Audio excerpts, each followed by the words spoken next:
मुख्यमंत्री भाषा एवं संस्कृति, सूचना एवं जनसंपर्क, ऊर्जा, शिक्षा के राज्य सचिव राकेश कंवर के साथ प्रेस क्लब चंबा के प्रतिनिधिमंडल ने मुलाकात कर पत्रकारों के विभिन्न इशू पर चर्चा की।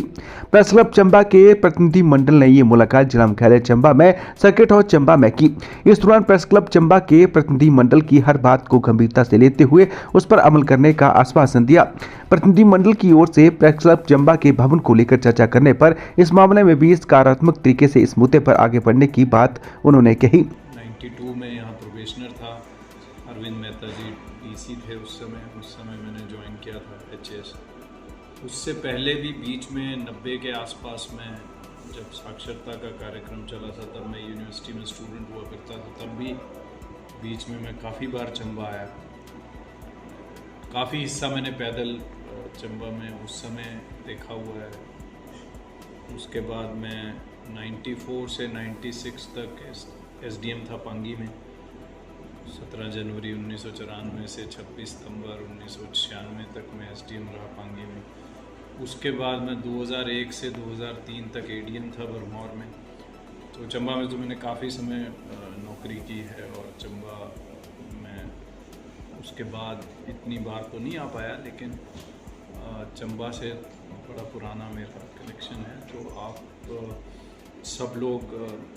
जर्नलिज्म में काम कर रहे हैं, तो being secretary of department of information and public relation, अगर कोई ऐसा काम है जो हमारे लिए हो करने के लिए आप ज़रूर मुझे बताएं। मैं सिर्फ आपसे ये कहना चाहता हूँ कि मीडिया जो है वो गवर्नमेंट की पॉलिसीज़ प्रोग्राम्स को जनता तक पहुंचाने का एक बहुत सशक्त माध्यम है। भले ही आज प्रिंट मीडिया में ये चुनौती है कि जो सोशल मीडिया है या जो सोशल मीडिया चैनल्स हैं उनकी वजह से इंस्टेंट एकदम चीज़ें पहुंच रही हैं और अखबार का जो स्वरूप है वो बदल गया है, लेकिन उसके बावजूद जो सब तरह के मीडिया हैं उनका इकट्ठा अगर हम करके देखें तो आप ना सिर्फ सरकार की कार्यक्रम को, नीतियों को लोगों तक पहुंचाते हैं, बल्कि उनकी कमियों को भी उजागर करते हैं और दूसरी तरफ से जनता जो महसूस कर रही है, देख रही है, उसका एक फीडबैक भी आपके माध्यम से सरकार तक पहुंचता है। तो वो एक बड़ी महत्वपूर्ण भूमिका है लोकतंत्र में जो आप सब लोग अदा करते हैं। तो उसके लिए और अच्छे से इसी तरह से आप करते रहेंगे, मुझे उम्मीद है। बहुत सी ऐसी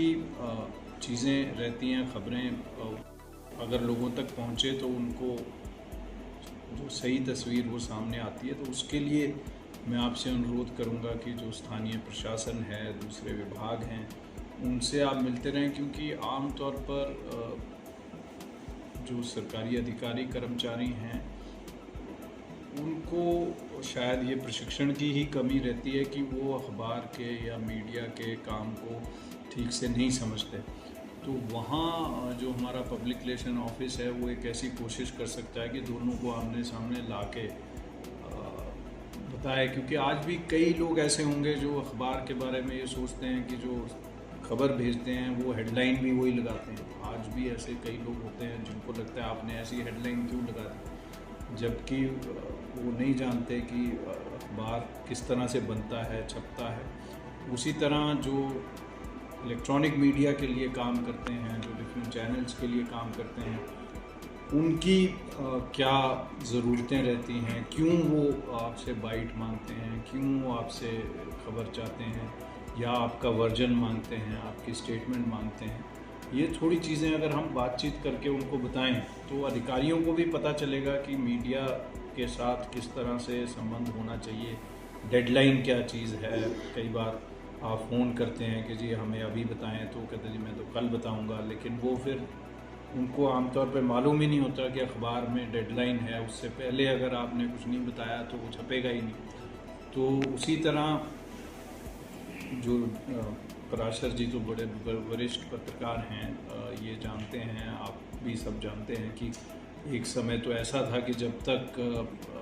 किसी विभाग के बारे में अगर कोई खबर है, उस विभाग का वर्जन ना हो उसमें, तो डेस्क पे लोग लेते ही नहीं थे उस अखबार को, वो मना कर देते थे कि हम छापेंगे नहीं जब तक इस विभाग के या इस सरकारी कर्मचारी जिसके बारे में आपने लिखा है या जिस स्कीम के बारे में लिखा है उसको जो इम्प्लीमेंट करने वाले लोग हैं उनसे उनका भी वर्जन इसमें आना चाहिए। तो वो तब होता है जब आपस में तालमेल बेहतर हो, आपस में जो है वो जानकारी का आदान प्रदान भी हो और साथ ही एक समझ भी हो। अधिकारियों को ये पता हो कि मीडिया किस तरह से फंक्शन करता है और मीडिया में भी सरकार के कार्यप्रणाली के बारे में थोड़ी और स्पष्ट समझ हो कि फैक्ट्स किस तरह से प्रस्तुत किए जा सकते हैं। तो उसके लिए पब्लिक रिलेशन ऑफिस को एक लगातार आपको प्रयास करने चाहिए कि ऐसे मौके मिलें कि ऑफिसर्स और डिपार्टमेंट के लोग और प्रेस के लोग मिलें, क्योंकि तभी बातचीत में वो कोई गलतफहमियां हैं वो भी दूर होती हैं। तो मैं उम्मीद करूंगा कि उसकी तरफ भी कुछ काम होगा और जो गवर्नमेंट के प्रोग्राम्स हैं, पॉलिसीज़ हैं, स्टोरीज़ हैं, वो आप ज़्यादा से ज़्यादा लोगों तक पहुंचाएंगे। क्योंकि अब तो कैरेक्टर भी अभी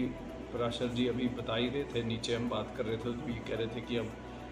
तब और अब में ये फ़र्क आ गया कि अब तो न्यूज़ तो इंस्टेंट है, वो फ़ोन के ऊपर लोगों को पहुंच रही है, लेकिन जो उसके पीछे की स्टोरी है उसको आप बाद में भी बता सकते हैं या अखबार में वो डिटेल में प्रिंट हो सकती है, एज ह्यूमन इंटरेस्ट स्टोरीज जा सकती हैं। तो उसके लिए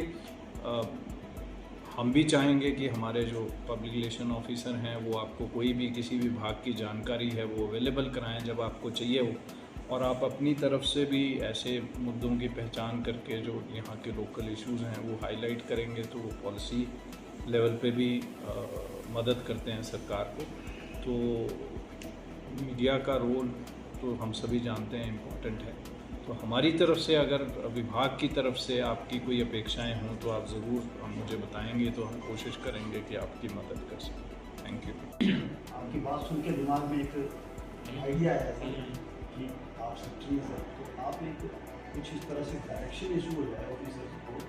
कि अगर कोई ज़्यादा नहीं तो कंसर्न ब्यूरो है किसी भी संस्थान का, अगर वो फ़ोन करता है, क्योंकि ये दिक्कत अभी भी है सर, तो आप बोले नहीं कि खबर भेजनी है, हम फ़ोन करते हैं, खासकर जो ट्राइबल एरिया है पांगी और भरमौर की, तो कुछ अधिकारी जो है वो फ़ोन ही नहीं करता है सर, रिंग जा रही है, फ़ोन उठा रहे हैं, उससे क्या होता है कि वही आपने बोला कि वन साइडेड न्यूज़ चले जाते हैं। तो एक इस तरह से डायरेक्शन इशू हो गया है सर कि जब कंसर्न साहब एक ब्यूरो कंसर्न की लिस्ट सारे से क्लियर कर देंगे सर, ताकि कम से कम कुछ ना हो तो ब्यूरो का फ़ोन उठाना ठीक हो, वो उनका वर्जन आ रहा है प्रॉपर और वो सर एक हमारा इशू है सर कि हमारे पास भी लैंड प्रेस क्लब के पास है। आप कहाँ सोच रहे हो कोई ऐसी जगह है जहाँ आपके ध्यान में हो, लैंड भले ही ना हो, कोई बिल्डिंग ही हो, कोई ऐसी जगह जहाँ जी सर हम कर सकें? सर एक अभी बिल्डिंग खाली हुई है एक्साइज एंड टैक्सेशन डिपार्टमेंट की, ये सिटी के पास सर, सिटी चौकी है उसके ऊपर है सर, वो उनकी नई बिल्डिंग अपनी बन गई है सर, वो वहाँ से वो सारी खाली बन गई। आप एक चीज़ और भी देख सकते हो, जी पिछले दिनों ना हमारे बहुत से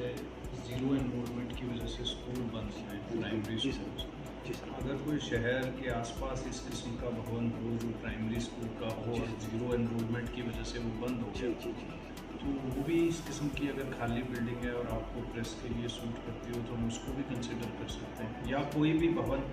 सरकार का, जैसे एक्साइज की आपने बात की, या किसी भी डिपार्टमेंट का हो जी सर, या कोई ऐसा हो पुराना है लेकिन अब अबैंडन है, उसकी मरम्मत कर लें या उसकी रिकंस्ट्रक्शन कर लें तो वो अवेलेबल हो सकता हो। जी सर, या जैसे अब आपके कई चीज़ें हो रही हैं, अब मेडिकल कॉलेज बन जाएगा तो ये पंचंडी वाला जो जब कॉलेज चलता जी था जी जी जी जी वहाँ कुछ स्पेस हो जाएगा, कॉलेज भी नीचे चला जी गया। सर, जी सर, जी सर, बल्कि भाषा संस्कृति विभाग का ये जो ऑडिटोरियम बन रहा है अभी नया, जी सर, वो भी बहुत बड़ी बिल्डिंग बन रही है, उसमें भी हम स्पेस क्रिएट कर सकते हैं अगर आपको वो बिल्डिंग सूट सर करती वो हो। बहुत दूर है। हाँ, मैं वही तभी कह रहा हूँ कि आपको ऐसी जगह चाहिए जो शहर के बीच जी में सर। हो, जहाँ लोग आ सकें, बैठ सकें और जी फिर सर, जी काम सर। भी कर सकें। और टाउन के बीच में वो दूर तो थोड़ा अलग हो जाएगा, पर आप कुछ भी हो, एक या दो या तीन पॉसिबिलिटीज़, जी सर, ठीक है, वो आप डीसी साहब से मिल के मुझे भिजवा दें, ठीक है सर, ठीक तो है। जो भी उसमें संभव होगा वो हम करेंगे।